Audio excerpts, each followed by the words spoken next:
Hey, middle-aged musician here, and today I was going to talk about my Hovercraft Dwarvenaut amp. If you know anything about Hovercraft, company out in Oregon, I think they're in Portland, I believe.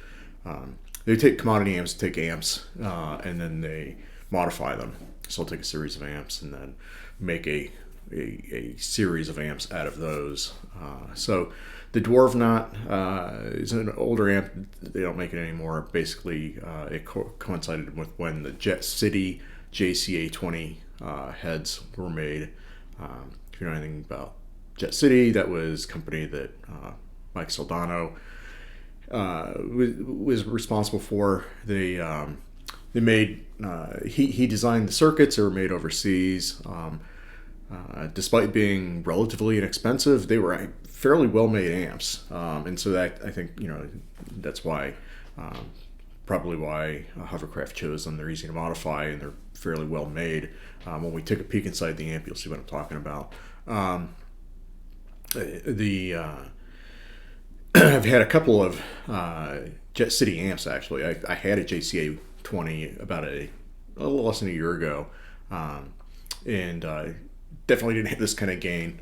It's kind of like a it's a kind of just a rock amp, not really metal or doom amp without putting some pedals in front of it. Straight in, this Hovercraft amp definitely hits that kind of doom sound. It's modeled after kind of a matte amp or an orange style amp, as you can tell by the controls and the way that the amp looks. The other kind of model that they go after is Sun, and kind of whichever amp series they do, those are kind of the amps they're shooting for, either like a Sun Model T or like an orange matte amp kind of sound and look. This Hovercraft Dwarvenaut is the Stage 1 spec. It's a 20 watt amp, EL84 amp.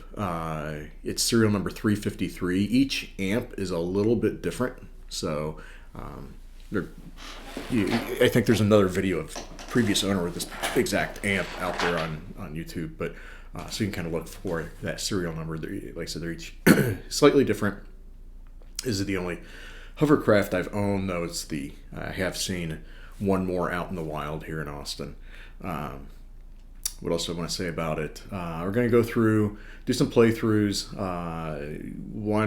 The initial playthrough you saw was using a pedal board that had a Crybaby, a Tube Screamer, Happiness Tube Screamer, a Bogner Ecstasy Blue pedal, and Ernie Ball Expression ambient reverb delay pedal. Going into the amp going into kind of the same oversized Avatar 212 loaded with vintage 30s, open back, mic'd up with a Sennheiser 609 and a Sterling Audio ribbon mic that I can't remember the model of, straight into the Scarlett and recorded. So that's the setup I use.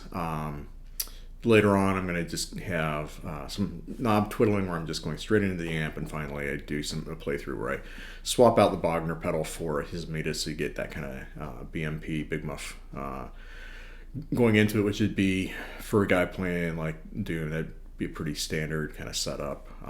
Maybe a Rat, which I don't have at the moment. But so anyway, I hope you enjoy that. I'm trying to think if there's anything else I want to say about this particular amp.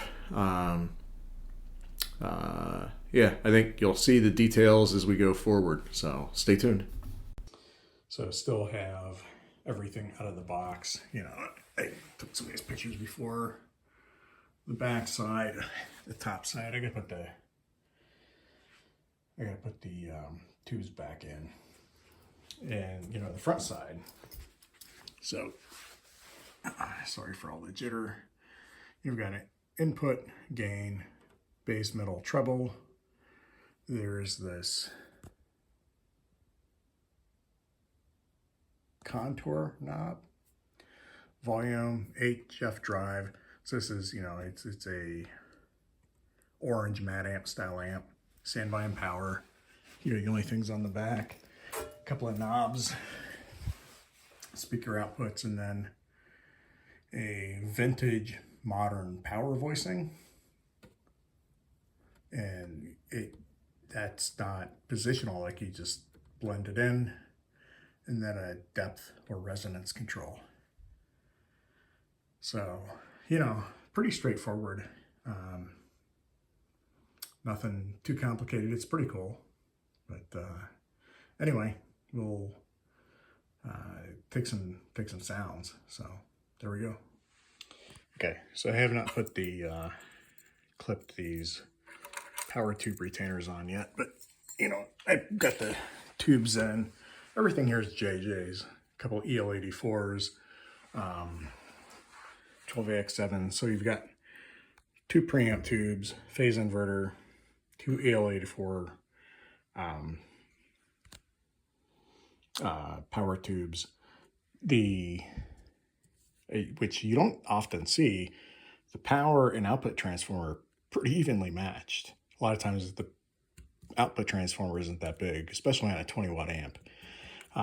So here's the power transformer right next to the input there. Output transformer right next to the outputs, and you can see there's a little bit of a guide there.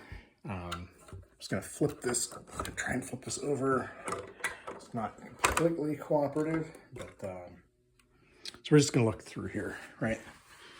So you have power coming in, lots of, you know, connects, goes to the fuse, power switch, standby switch. Standby switch is also going to provide power to the tube heaters. You know, you see the different tubes here. So preamp tubes, right? So you get the preamp come in. You see a couple of modifications there in the preamp circuit, tone stack. And then you're going to go from sort of, yeah, there we go. The 2 preamp tubes to the phase inverter over here. So preamp tubes, we're going to go through the tone stack into the phase inverter. Phase inverter is going to feed the 2 power tubes. Power tubes go to the power transformer into out. Kind of the basics there. If you don't know, these bigger guys like this, these are bigger resistors, more wattage. These are, you know, these blue, gray, brown, the guys with the bands, those are resistors. The bands tell you how to read the value. These sorts of things are electrolytic capacitors. When they start bulging, that's a problem. And if you look at this guy, he's just starting to bulge a little bit. They have a lifespan, a dedicated lifespan. These guys here, these are also capacitors. And this little guy here, that's a little ceramic capacitor. Some of these, they're, you know, things you can adjust here. So this is a bias resistor for your tubes. So this is a little potentiometer. It's a variable resistor, 50K. So you can come in here and adjust the bias. That's a pretty nice point. For something at this price point, that's a, this is luxury. For the price point, this is a very well-built amp. I'm not surprised that somebody decided to modify it. So when you come in from the power, the first thing you're going to do is you're going to rectify that voltage. This is a solid state rectification. So you see these little guys. Those are diodes, and they provide rectification. Usually there's some bigger capacitors in there to smooth out the voltage coming out of the rectifier. So you get a nice DC current coming from the AC. And then, like I said, we've got the signal coming in, preamp, tone stack into the power section. So pretty straightforward. I mean, this is not a complicated amp. And it's fairly well built, and the modifications here are pretty solid. so I don't have anything negative to say. So yeah, I'll go through now and kind of twiddle some knobs so you can hear it in different settings, including with kind of the gain down, volume up. Play around a little bit with the resonance and that vintage modern on the back. So I'm turning the knobs on the back. The resonance is the first one. Vintage modern is the second one I'm playing with. But yeah, just running Les Paul straight into the amp this time, no pedals, so you get kind of unflavored. It is a little bit of a noisy amp, so noise gate is probably worthwhile to use with this amp. It's probably maybe the noisiest amp I've had. Noisier than the 5150 EVH 5150 I had. So anyway, I hope you enjoy, and yeah, see you.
Okay, one last playthrough video.